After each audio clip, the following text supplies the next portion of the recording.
매일 성경 묵상을 돕는 해설 가이드입니다. 안녕하세요. 묵상 코치입니다. 함께 읽고 나눌 말씀은 에스겔 45장 1절에서 17절까지 말씀입니다. 1절부터 8절까지는 거룩한 구역과 왕의 땅에 대한 내용입니다. 1절부터 8절 읽겠습니다. 너희는 제비 뽑아 땅을 나누어 기업으로 삼을 때에 한 구역을 거룩한 땅으로 삼아 여호와께 예물로 드릴지니 그 길이는 25,000척이요 너비는 10,000척이라. 그 구역 안 전부가 거룩하리라. 그 중에서 성소에 속할 땅은 길이가 500척이요 너비가 500척이니 네모가 반듯하며 그 외에 사방 신척으로 전원이 되게 하되 이 측량한 한가운데서 길이는 25,000척을 너비는 10,000척을 측량하고 그 안에 성소를 둘지니 지극히 거룩한 곳이요 그곳은 성소에서 수종드는 제사장들 곧 하나님께 가까이 나가서 수종드는 자에게 주는 거룩한 땅이니 그들이 집을 지을 땅이며 성소를 위한 거룩한 곳이라.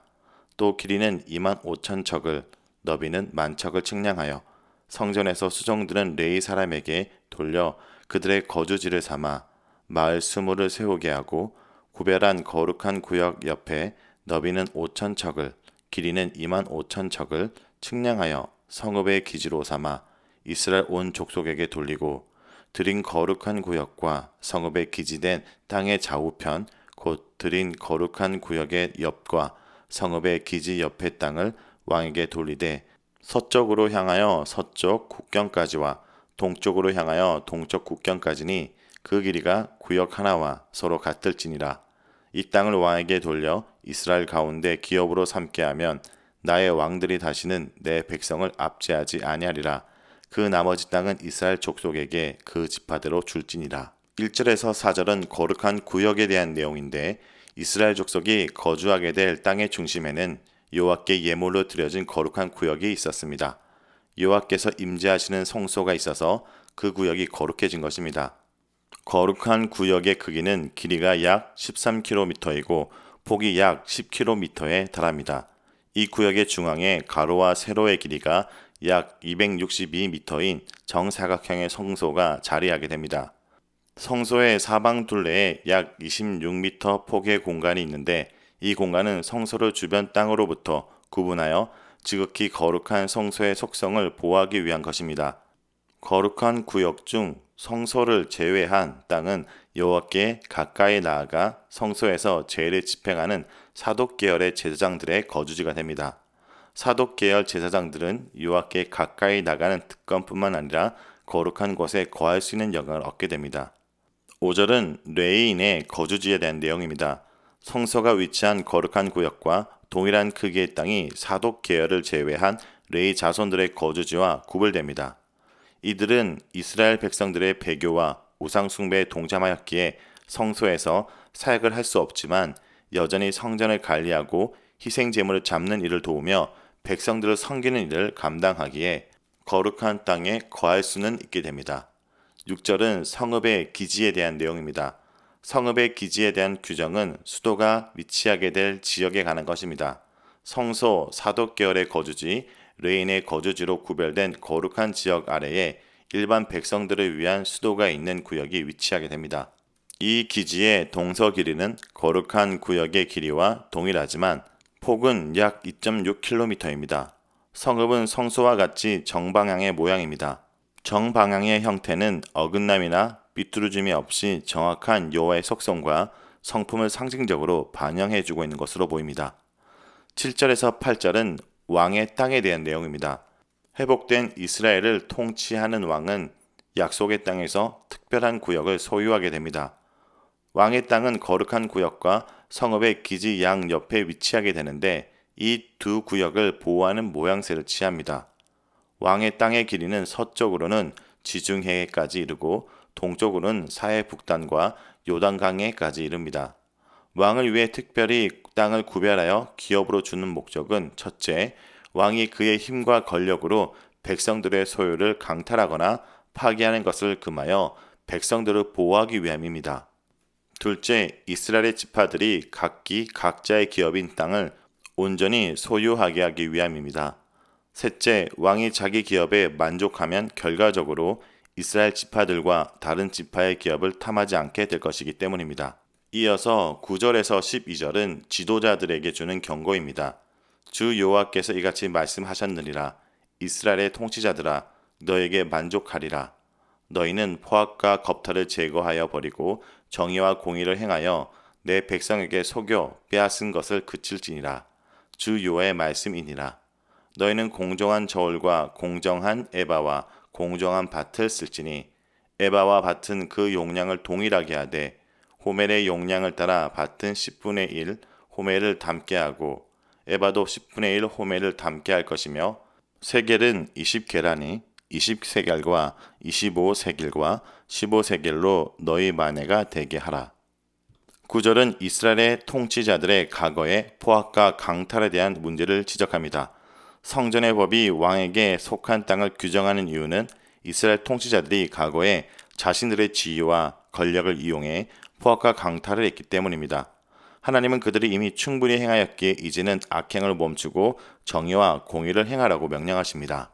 10절에서 12절은 통치자들의 의무를 얘기합니다.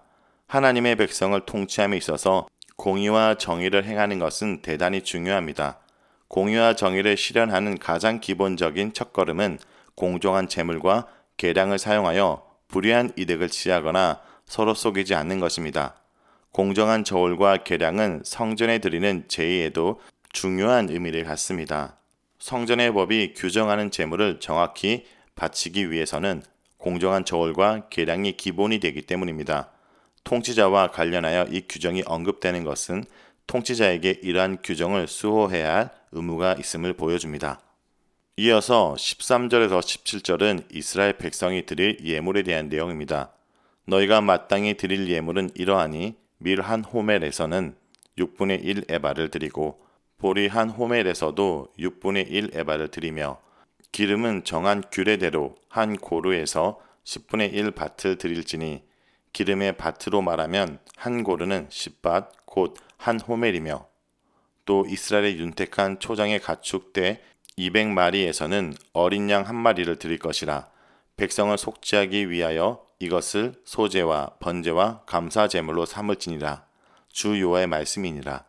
이 땅 모든 백성은 이 예물을 이스라엘의 군주에게 드리고 군주의 본분은 번제와 소제와 전제를 명절과 초하루와 안식일과 이스라엘 족속의 모든 정한 명절에 갖추는 것이니 이스라엘 족속을 속죄하기 위하여 이 속죄제와 소제와 번제와 감사 제물을 갖출지니라. 이스라엘 백성들이 반드시 드려야 하는 예물에 대해 구체적으로 서술하고 있습니다. 백성이 규정에 따라 성실하게 예물을 드릴 때 성전의 제의가 온전하게 이루어지게 됩니다. 백성들이 드리는 예물이 소제와 번제와 감사 제물로 사용되기 때문입니다. 백성들이 드리는 예물을 취하여 관리하는 것은 통치자의 의무였습니다. 통치자의 의무는 제사와 절기에 필요한 제물을 제공하는 것입니다. 중요한 것은 통치자의 의무가 이스라엘 족속을 속죄하는 것과 밀접한 관련이 있다는 사실입니다.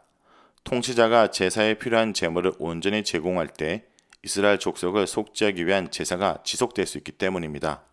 하지만 전체적으로 볼 때 온전한 속죄가 이루어지기 위해서는 백성과 통치자의 역할이 모두 중요합니다. 자, 여기까지가 에스겔 45장 1절에서 17절까지 내용입니다. 오늘 말씀을 통해 우리는 무엇을 묵상하고 적용해야 할까요? 첫째, 하나님이 중심인 삶을 살아야 합니다. 성전이 예배의 영역이라면 땅은 삶의 영역입니다. 이 삶의 영역의 중심에 하나님의 임재의 자리인 성전을 위하여 거룩한 구역이 특별히 구별되는 것은 삶 전체가 하나님의 임재를 중심으로 이루어져야 한다라는 것을 의미합니다. 여러분, 우리 삶 가운데서도 그리스도가 그 중심에 있습니까? 예수님과 함께하기에 우리의 말과 생각과 행동이 달라지고 다른 일을 바라보는 시선이 달라지고 있습니까? 하나님이 중심인 삶, 그리스도가 중심인 삶은 위대한 하나님이 함께 계시기 때문에 그리스도가 함께 계시기 때문에 거만해지는 것이 아니라 거룩해지는 것입니다. 둘째, 그러므로 하나님을 왕으로 모시는 삶을 살아야 합니다. 이스라엘이라는 나라에 세워진 왕은 하나님을 온전히 왕으로 모시고 그의 백성을 잘 돌보는 일을 감당하기 위해 세워진 것입니다. 즉, 자신이 왕이 아니라 하나님이 왕이시라는 것을 인정하는 인간 왕이 되어야 한다는 것입니다. 이것을 통해 왕도 하나님을 왕으로 모셔야 그 나라가 온전히 세워질 수 있음을 말하고 있습니다. 우리 삶도 마찬가지입니다. 우리 삶에 하나님께서 예수 그리스도가 주가 되시고 왕이 되실 때 우리의 삶이 온전해질 수 있습니다. 세워진 왕은 솔선수범하여 예배하는 나라를 세워야 했습니다.